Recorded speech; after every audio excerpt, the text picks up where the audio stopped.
तो जैसा कि हमने पिछले एपिसोड में देखा था कि टैनियो की मौत हो गई है और उसकी मौत की खबर लेकर एल्डर सेन और एल्डर लियू मिस्किन के पास आते हैं, जहां मिस्किन इस खबर को सुनकर बहुत ही ज़्यादा दुखी हो गई थी। अब आगे तो एपिसोड की शुरुआत में हम मिस्किन को देखते हैं जो कि टैनियो के बारे में बात कर रही होती है।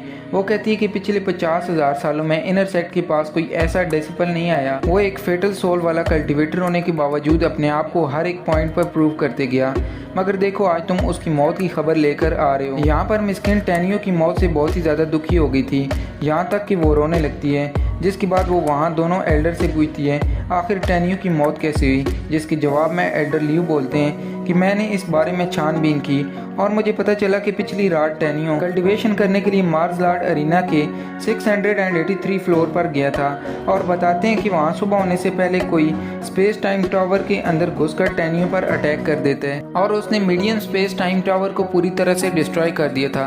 और वहाँ पर ब्लास्ट करने से पहले उस आदमी की टैनियो से फाइट भी हुई थी। इसकी वजह से टैनियो को बहुत ज़्यादा डैमेज हुआ था और जब उस आदमी ने टावर के अंदर ब्लास्ट किया तब भी टैनियो अंदर ही था और इसीलिए टैनियो को और भी ज़्यादा डैमेज हो गया था। इसीलिए टैनियो वहाँ से फाइट में ना उलझने की बजाय वहाँ से भागने की डिसाइड करता है और वो अपने फ्लाइंग बोट में बैठकर फेरी माउंटेन की तरफ निकल जाता है।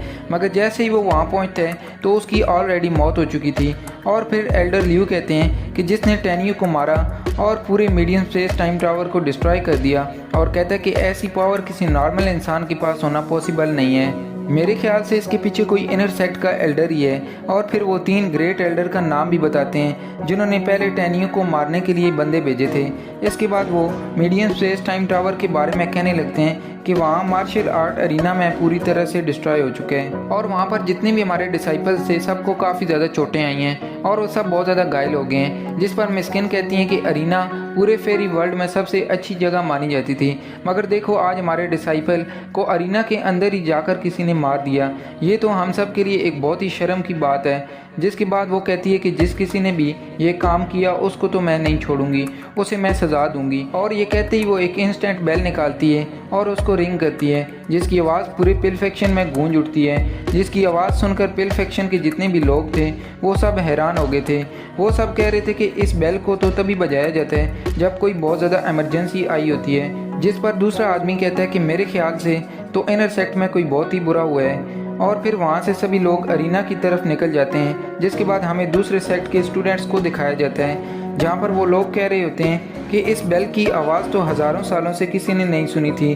जिसके जवाब में वहाँ एक दूसरा लड़का कहता है कि हमें जो टैनियो की खबर मिली थी मेरे ख्याल से वो सच है और इसी वजह से इमरजेंसी मीटिंग बुलाई जा रही है। तो वहाँ सब लोग कहने लगते हैं कि अगर ऐसी बात है तो हमें ज़्यादा टाइम वेस्ट नहीं करना चाहिए और सीधे अरीना के पास निकल जाना चाहिए। जिसके बाद सीन चेंज होता है और हमें एल्डर बेन का केव दिखाया जाता है जहाँ पर एल्डर बेन और थर्ड एल्डर बैठे हुए थे।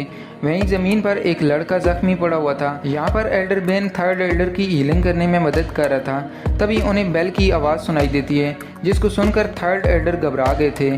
फिर वो एल्डर बेन से कहने लगते हैं कि कहीं ये बात सबको पता तो नहीं चल गई कि मैंने टैनियो को मार दिया और अरीना को भी डिस्ट्रॉय कर दिया।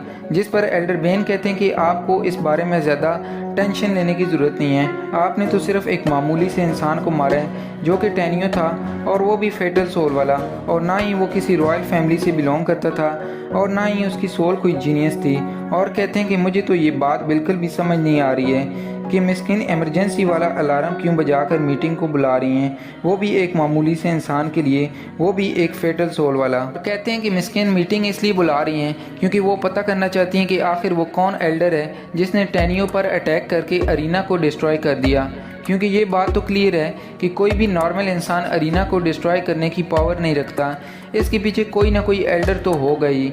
इसके जवाब में थर्ड एल्डर कहते हैं कि मुझे भी ऐसे ही लग रहा था और मुझे तो ये भी लग रहा है कि अगर आज मैं इस मीटिंग में गया तो मिस्किन और वहाँ पर सभी लोग मुझ पर शक करेंगे क्योंकि मैं अभी ज़ख्मी हूँ और मेरे साथ साथ शक तुम पर भी जाएगा और इस बात की इन्वेस्टिगेशन हुई तो हम दोनों बुरी तरह से फंसेंगे।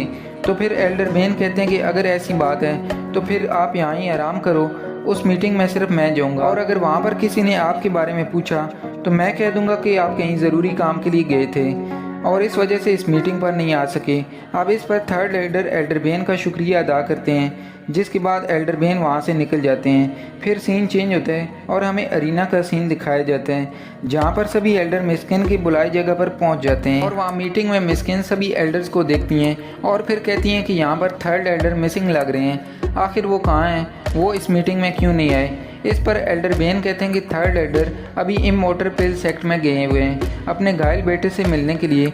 अब यहाँ पर एल्डर ल्यू एल्डर बेन को रोकते हुए कहते हैं कि थर्ड एल्डर तो कभी भी ऐसा नहीं करते हैं, वो हमेशा टाइम से आते हैं और टाइम से जाते हैं, और जहाँ तक मुझे पता है अभी उनके बेटे से मिलने का टाइम नहीं हुआ है। जिस पर एल्डर बेन कहते हैं कि अभी मैं मिस्किन के सवाल का जवाब दे रहा हूँ, तो आप प्लीज़ इसके बीच में इंटरप्ट ना कीजिए, क्योंकि अभी मिस्किन ने मुझे बोलने के लिए कहा है, ना कि आपको। कहीं ऐसा तो नहीं कि अब आप खुद को मिस्किन से भी ऊपर समझ रहे हैं और इसलिए आप अभी उनके सवाल को ख़त्म होने से पहले ही अपना सवाल कर रहे हैं। तो अब आप ही बताइए कि हमें इसका मतलब क्या समझें। अब यहाँ मिस्किन एल्डर ल्यू से कहती हैं कि अभी मैंने सवाल पूछे हैं, तो इसलिए आप अपनी बारी के इंतज़ार करें। और फिर वो एल्डर बेन से पूछते हैं कि मैंने तो थर्ड एल्डर के कहीं जाने के बारे में नहीं सुना था, फिर वो कहाँ गए हैं और वो कब तक लौटेंगे, इस बारे में मुझे डिटेल से बताइए। साथ ही मुझे ये भी बताइए कि आपको इस ट्रिप के बारे में कैसे पता चला।